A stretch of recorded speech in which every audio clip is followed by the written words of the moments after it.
Dragon একটি পুষ্টিকর ফল হলেও এটা আপনার শরীরের জন্য ক্ষতিকর হতে পারে। তাই ড্রাগন ফল কেনার আগে অবশ্যই কিছু বিষয় বিবেচনায় নেবেন। আমার হাতে দুটি ড্রাগন ফল আছে, আপনারা একটু দেখুন।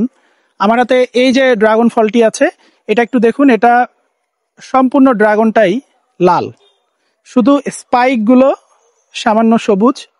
ন্যাচারালি পাকা ড্রাগন ফলগুলো বেসিক্যালি এরকমই হবে।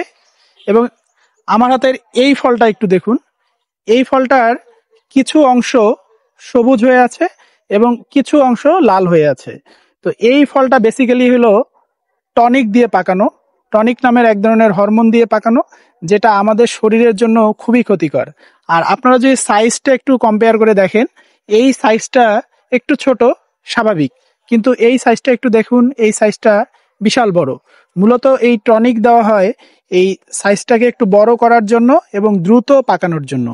তো আমরা এই দ্রুত পাকানোর জন্য যে টনিক দেওয়া ড্রাগন ফলগুলো আছে সেগুলো অবশ্যই কিনবো না, এগুলো আমাদের শরীরের জন্য খুবই ক্ষতিকর।